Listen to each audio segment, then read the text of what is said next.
Well, today takes us 222 kilometres closer to Paris, and as far as the organisers and the overall contenders are concerned, Stage 15 is basically a good day's ride in the general direction of the Restay in Carcassonne and the Pyrenees on the other side of it. For the sprinters and the chancers who've survived the Alps in decent shape, though, it's a precious day without a single classified climb.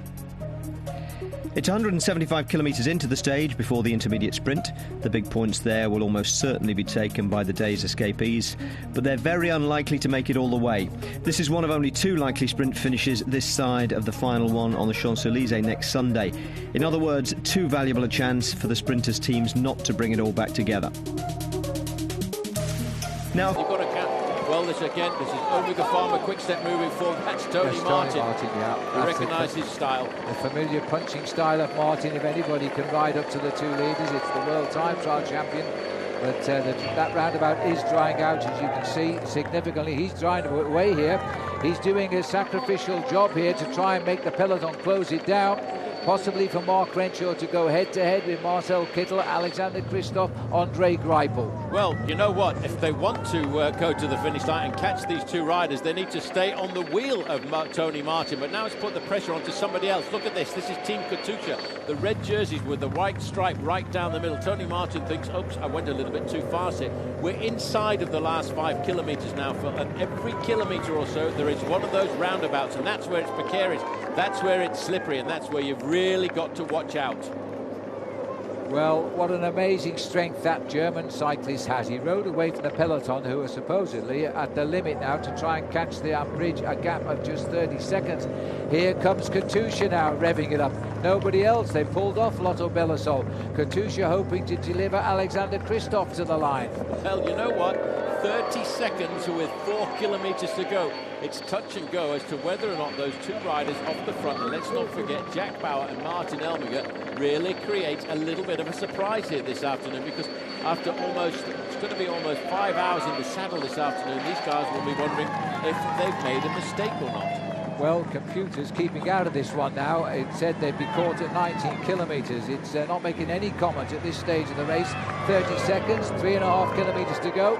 The bunch has just gone through the 4 kilometre marker. Somebody's taken an absolute flyer here as they leave the race. This is another counter move by Omega Pharma Quick-Step. They realise now they've got to really throw caution to the wind. And again, Team Katusha at the front there are still trying to get themselves organised. Now it's Cannondale now trying to sort it out for open to second position. There is Peter Sagan. And Sagan is now locked into a teammate. The two leaders have gone through. 3 kilometres to go. They're still working well together. They are in desperate moments. The gap is holding at 28 seconds here. And I'm not too sure who this Omega Pharma Quick-Step rider is, but I think it is Nicky Terpstra who's trying to get off the front. No, again, they're coming forward now. This is a little move as we start to slow them all down. It's Golas, I think, who's trying to go for it. Two leaders, though, are still holding on to 27 seconds. Another change of attack at the front. They're at 3 kilometres to go. That's how close we are to the kilometre counters. Well, again, Tony Martin has seen there's a little bit of weakness in the main field this afternoon, and he has opened up a smart advantage. He's taunting everybody else to try and chase him down, and it's putting pressure on the teams of the sprinters who seem to have run out of firepower. He knows that time is running out to catch the two leaders. They cannot believe this. They cannot believe they're not catching these two riders. 24 seconds to go, just over 2 kilometres to go. This is an incredible show of defiance against the Tour de France. They've led the race for 219.5 kilometres. This is not the way it's supposed to be. Individually, riders are having a go. He's got a soft tyre. Well, that was Daniele Bernate, and he was just bouncing in the back wheel there, and I think just as he started to make the attack, he felt there he's got the radio. He's got a flat tyre. That is just bad luck at a moment like this. We're inside now, 2 kilometres to go, and Tony Martin is still leading. 20 seconds to the two leaders as we come into another one of those roundabouts. Well, thank heavens they have more or less dried these roads, but this would have been an extremely tricky run-in. Tony Martin pulls down his sunglasses. How ironic is that after the race they've been through? We are finishing this stage in glorious warm weather now, and these two riders are trying to get there first. 18 seconds, 1.5 kilometres to go. The sprinters are confused. They're trying to lead the sprinters out. but they can't catch the two up front. Giant Shimano in control now, followed by Katusha. Now those two riders, they must continue to collaborate at the front of the group. If they start looking over their shoulders and making mistakes and trying to be tactical, they will see that 16 seconds get wiped away so quickly. These two guys, they've got to give it all now up until the last 200 metres or so. 1.2 kilometres to go at 15 seconds. 1 kilometre to go, Banner. 14 seconds the gap. Is it going to be end-to-end? Tony Martin still trying to bring them back. These two riders, just a kilometre to go. Is there any other scenario this year's Tour de France can throw at us? Tony Martin trying to ride away from the sprinters and shut them down as the 900 metres to go. It is 12 seconds to the line. Martin Elmingen is saying, Jack, come through, but Jack wants to win.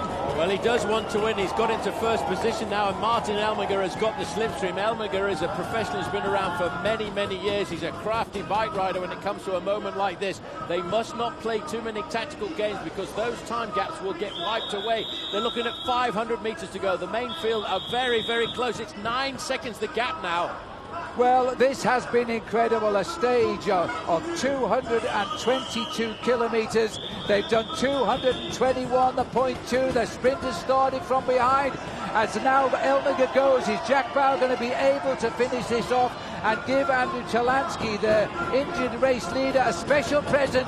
Bauer has gone. This could be a rare victory for New Zealand. Julian Dean, I think, was the last man to get a victory. As the sprinters are coming right on him, is he going to hold it end to end?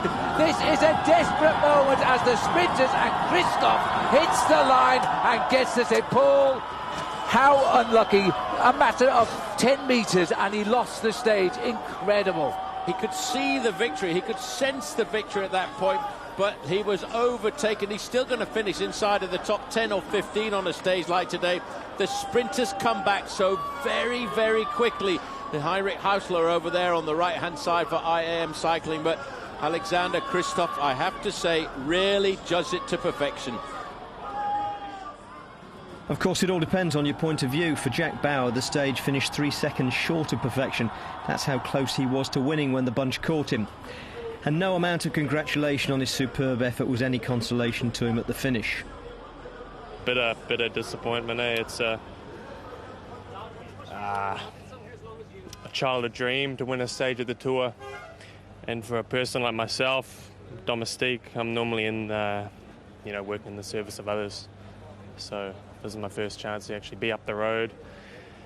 And with the change in the wind and the weather in the last 100k, we really realised, myself and Martin, that we were in with a chance for the win. So I played him in the finale. I faked. I tried to look like I was as tired as possible, and I felt like I still had one more punch.